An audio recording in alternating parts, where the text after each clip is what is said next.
Hi viewers, in this class we are going to discuss energy flow in ecosystem.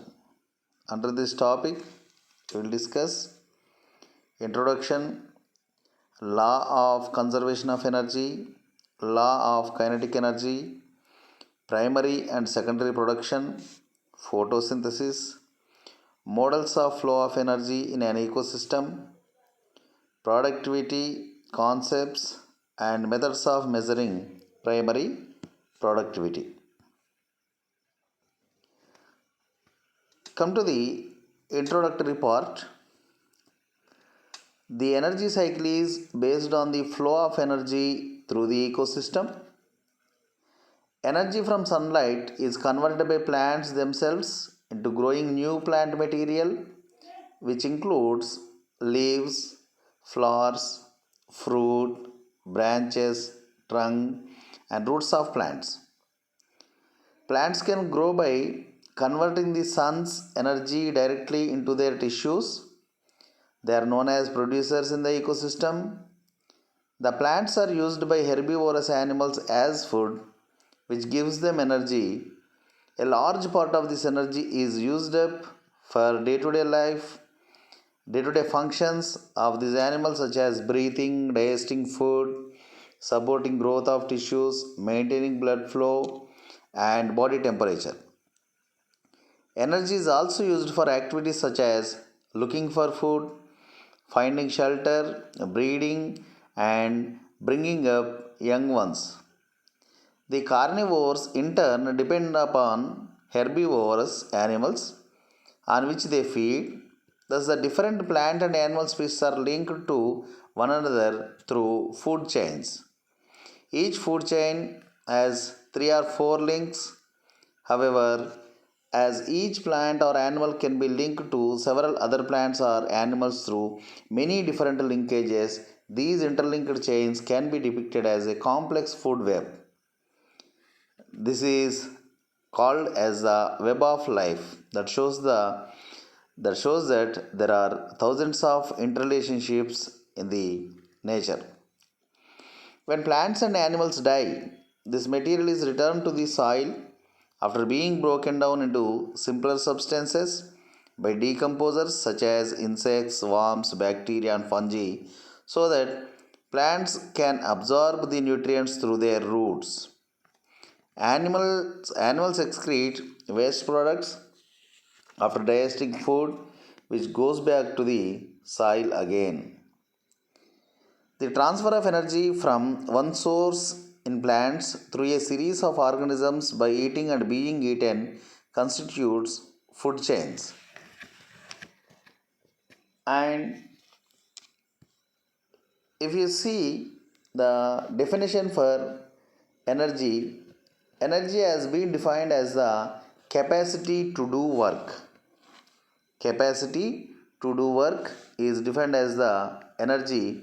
This energy exists in 2 forms, namely potential energy and the kinetic energy. Here, the potential energy and is the energy which is present at the resting position of the individual, whereas the kinetic energy is the energy produced due to the movement.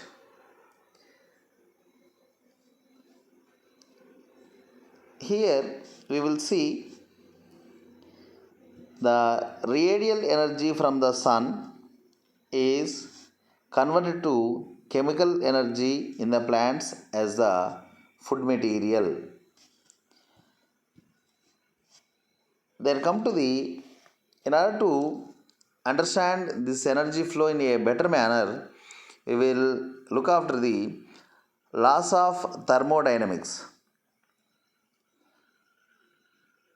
Here there are 2 laws are involving. One is the law of conservation of energy, another one is law of kinetic energy. Let us see one by one. Come to the law of conservation of energy. Here, according to this law, Energy is neither created nor destroyed, but it changes from one form to the another form. Whenever it is changing from one form to the another form, there is neither loss nor gain of energy according to the first law of thermodynamics, that the law of conservation of energy. And coming to the second law, law of kinetic energy. According to this law, whenever energy is transferred from one form to the other, the amount of useful energy decreases. Energy is lost in the form of heat. This energy difference is called as the entropy. Hence, this law is also known as the law of entropy. So, these two laws to be remembered for better understanding of the energy flow in the ecosystem. And then come to the energy production. This energy production takes place, otherwise categorized into primary and secondary production. Let us see the primary production. The green plants capture the solar energy and convert it into the chemical or potential energy. This energy is stored in foodstuffs. Green plants are producers and represent the first trophic level in the ecosystem. Producers use a part of their chemical energy for their metabolic activities, and the rest is passed to the second trophic level. Energy accumulated by plants or producers in an ecosystem is called as primary production. The total amount of energy converted into carbohydrates by plants through photosynthesis is called as the gross primary production. The energy that is left after respiration and stored as organic matter in producers is called as the net primary production. And net primary production represents the food available to the primary consumers which feed on the producers. And coming to the secondary production, the energy that is stored in producers is consumed by herbivores, otherwise the omnivores, in the form of the food. The total plant food that is ingested by the herbivores minus the food that is lost through fungus is called as the gross secondary production. A part of energy used by the herbivores for various metabolic activities like respiration, excretion, secretion, locomotion, and reproduction, and the rest of the energy is stored in their tissues. This energy is called as the net secondary production. Net secondary production, NSP. Here you can see this is the solar energy that is captured by the green plants, and they prepare the food material, that is primary production, and that will be taken by the primary consumers and thereby the secondary consumers and thereby the tertiary consumers and quaternary consumers from one trophic level to the another trophic level. For each and every trophic level there is a gradual decrease, otherwise some amount of the energy will be lost in the form of heat from one trophic level to the another trophic level. Now the solar energy, the energy flow through different stages, like from the solar energy producers, then come to primary consumers, secondary consumers, tertiary consumers, and the quaternary consumers, finally to the decomposers. And coming to the photosynthesis. Photosynthesis is a vital process to all life on earth for the different kinds of reasons. The sun provides the ultimate source of energy for life on earth, and green plants start the most of the food chains by trapping energy and using it to produce the food. Photosynthesis also helps to regulate atmospheric carbon dioxide levels, and therefore tropospheric temperatures. They regulate the tropospheric temperatures. It provides the oxygen which is essential for aerobic organisms and for the formation of the protective ozone layer in the stratosphere. And the basic process of photosynthesis will be shown like this: carbon dioxide plus water under the presence of light and the chlorophyll. In this direction, they synthesize carbohydrates and release oxygen. If it is the respiration in the body of the individuals, food material that is get oxidized and converted into simple substances like the CO2 and the H2O. This is the main source for the synthesis of the food material. And coming to the models of flow of energy in an ecosystem. Flow of energy can be explained by means of two models, namely single channel energy model and the Y-shaped energy model. Let us see the single channel energy model. Here, as shown in the diagram, each and every box, it shows the trophic level. This is the producers, primary consumers, secondary consumers, and so on. And the arrow mark shows the flow of energy. Here, the total incoming solar radiation is of about 1,18,872 gram calories per centimeter square per year, and out of which 1,18,761 gram calories per centimeter square per year remain unutilized. It's going waste. And the remaining thing, when you subtract this value from this value, you will get this much: 111 gram calories per centimeter square per year. This is the efficiency of energy capture of the autotrophs. It is, if you say it is in the percentage, only 0.1 percentage of the total solar radiation in the atmosphere. And now, apart from this, here 3% goes waste in the form of decomposition, and 23% that is utilized for the respiration of the individual, and 70% is not at all utilized by the organism. It will be stored. And whenever the herbivores feed on the autotrophs, 15% obtained by the herbivores, out of which 0.5% goes in the form of decomposition, and it utilizes 4.5% for its respiration, and 7% will be not utilized at all.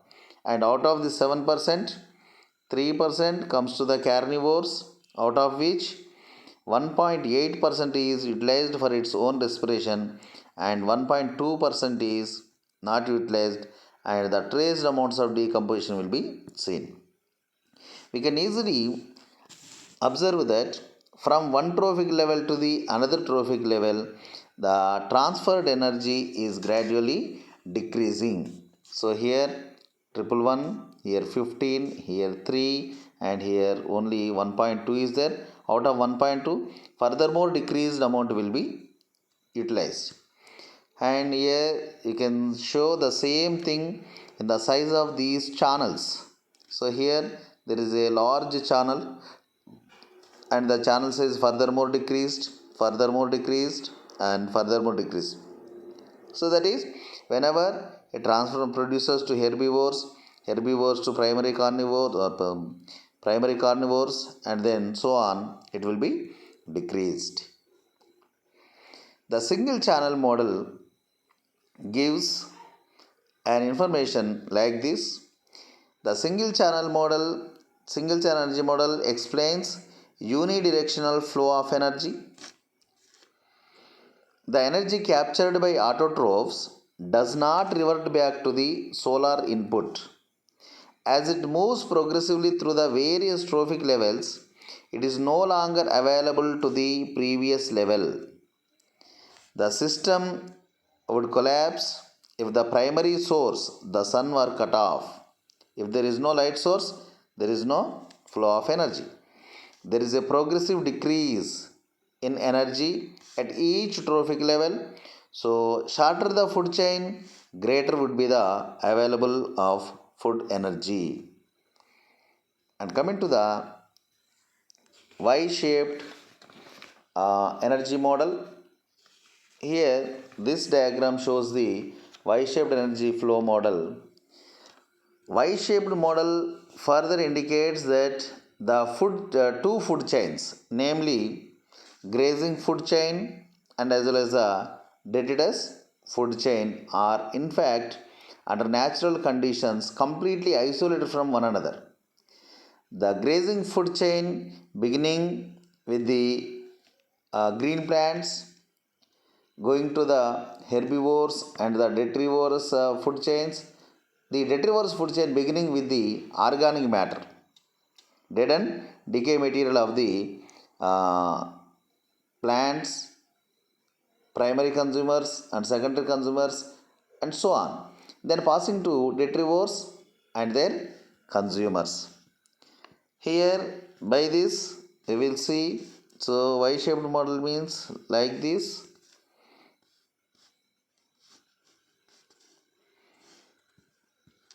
By this we will come to know the Y-shaped model is more realistic than the single channel model because it conforms to stratified structure of ecosystems. It separates grazing and detritus chains in both time and space.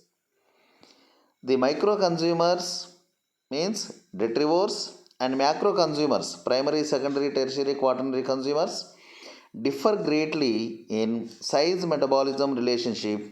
This was explained by E.P. Odom. This is about the Y-shaped model. And coming to the productivity of the ecosystem.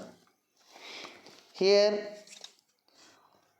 the relationship between the amount of energy accumulated and amount of energy utilized within one trophic level of food chain, how much energy passes on from one trophic level to the another in a food chain, that explains the productivity. The ratio of output of energy to input of energy is referred to as ecological efficiency. Ecological efficiency. Different kinds of efficiency can be measured by ingestion of food. Ingestion, which indicates the quantity of food or energy taken by trophic level. This is also called as the exploitation efficiency. And assimilation indicates the amount of food absorbed and fixed into in order to enter into the rich organ substances which are stored or combined without molecules to build complex molecules such as proteins, fats, etc. Assimilation this is. And respiration, which indicates the energy lost in the metabolism. So there are different kinds of efficiencies by which we can measure the efficiency of the organism, that is ingestion, assimilation and the respiration. Then coming to the different kinds of productivity. The fraction of fixed energy a trophic level passes on to the next trophic level is called as the production. And green plants fix the solar energy and accumulate it in the organic matter in the form of the chemical energy. And if you see the ecological pyramid, it is the first and basic form of energy storage, and the energy will be accumulated in the green plants. That is nothing but the primary productivity. Let us see the primary productivity. It is the accumulated solar energy in the plants. Primary productivity is the accumulated solar energy in the plants. It will be expressed in calories per centimeter square per year or grams per meter square per year. The amount of organic matter present in a given time per unit area is known as the standing crop or biomass. It will be expressed in kg per meter square or gram per meter square.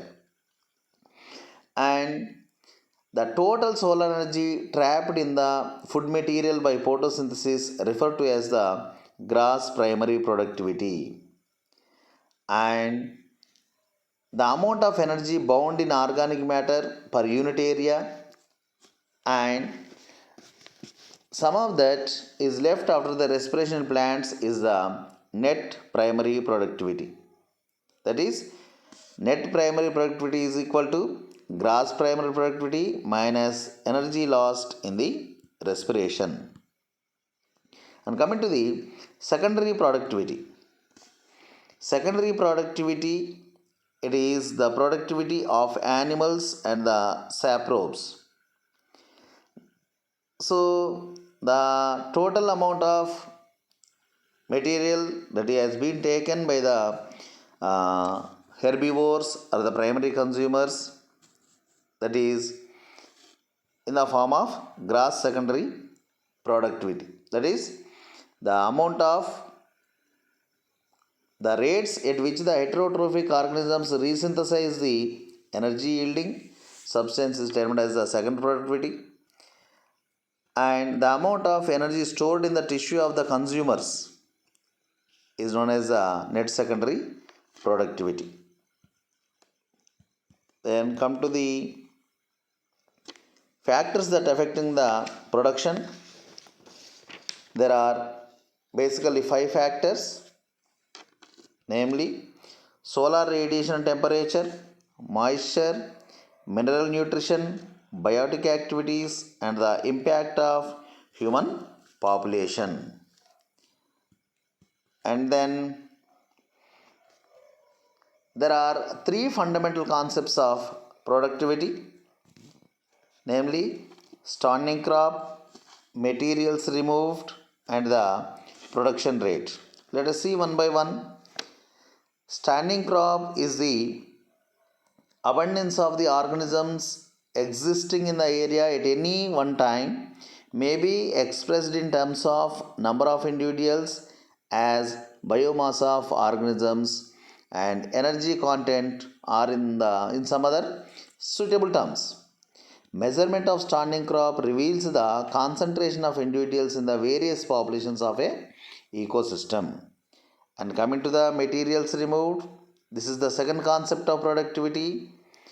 And the materials removed from the area per unit time, it includes the yield to man, organisms removed from the ecosystem by migration, and the material withdrawn as the organic deposit. And coming to the production rate, this is the third concept of productivity, is the production rate. It is the rate at which the growth process are going forward within the area. The amount of material formed by each link in the food chain per unit of time per unit area of the volume is production rate. Then coming to the aspects of steady state, 3 aspects of the steady state, they may be recognized. The steady state of population, the steady state of energy flow, and steady state of matter, they make the ecosystem stable. And methods of measuring primary production or primary productivity, there are several parameters for measuring the primary production, and here the 4 methods have been given: harvest method, carbon dioxide assimilation method, oxygen production method, and the chlorophyll method. Let us see one by one. Harvest method, it involves removal of vegetation periodically and weighing the material. For measuring above ground production, the above ground plant parts are clipped at ground level, dried to constant weight at 80 degrees centigrade, and weighed. The dry weight is grams per meter square per year gives the ground production. Below ground production is estimated by using frequent core sampling technique of Dhalman and Kusera. It is expressed in terms of weight in gram per unit area per year. In terms of energy, 1 gram dry weight of plant material contains 4 to 5 calories. And coming to the carbon dioxide assimilation method, utilization of carbon dioxide in photosynthesis or its liberation during respiration is measured by infrared gas analysis or by bypassing the gas through the barita water and titrating the same. The CO2 removed from incoming gas chamber is taken to be synthesized into organic matter by the green plants. Performing the experiment in light and dark chambers, the net and gross production can be measured. Then coming to the third one, oxygen production method. In the aquatic vegetation, carbon dioxide gas analysis method is not used, but oxygen evaluation method is generally used. The light and dark bottle technique is employed for measuring primary production of aquatic plant. In this method, two bottles are taken. One is transparent, another one is the opaque, which are filled with water at a given depth of the lake, closed, maintained at the depth for some time, and then brought to laboratory for determination of the oxygen content in the water. The decrease of oxygen in dark bottle is due to respiratory activity, while increase of O2 in light bottle is due to photosynthesis. The total increase of O2 in light bottle plus the amount of decreased O2 decrease in dark bottle express gross productivity. And coming to the fourth one, chlorophyll method. Jessner in 1949 pointed out that the amount of chlorophyll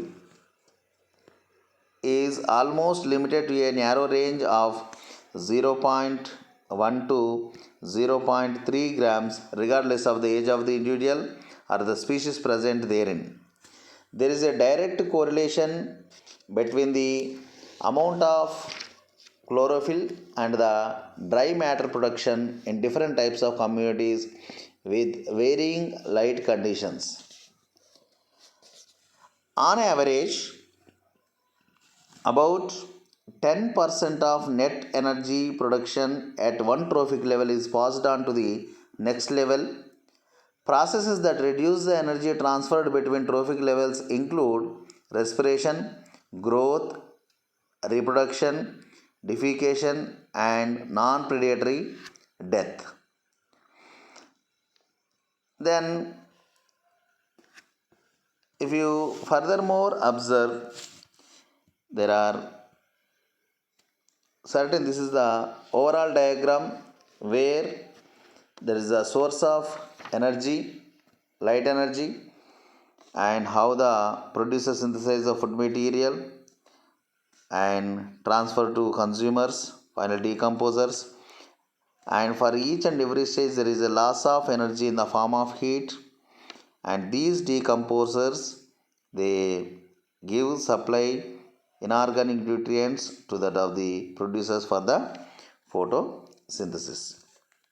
Lastly, the simplest way to describe the flux of energy through ecosystem is as in the form of a food chain in which energy passes from one trophic level to the next trophic level, and in some of the very simple ecosystems they may consist of a food chain with only a few trophic levels. And an important consequence of the loss of energy between trophic levels is that contaminants collect in the animal tissue, a process called as a bioaccumulation. As contaminants bioaccumulate up the food web, organisms at higher trophic levels can be threatened even if the pollutant is introduced to the environment in very small quantities. For example, the insecticide DDT, which was widely used in the United States from the year 1940s to 1960s, is a famous case of bioaccumulation. DDT built up in eagles and other raptors to levels high enough to affect their reproduction, causing the birds to lay thin shelled eggs that broken in their nests. Fortunately, populations have rebounded over several decades since the pesticide was banned. Bioaccumulation can threaten humans as well as animals. For example, in the United States, many federal and state agencies currently warn consumers to avoid or limit their consumption of large predatory fish that contain high levels of mercury, such as shark, swordfish, tilefish, and king mackerel, to avoid risking neurological damage and birth defects. This is a drawback of the energy flow. This is all about the flow of energy in the ecosystem and its details. Thank you. Thank you, one and all.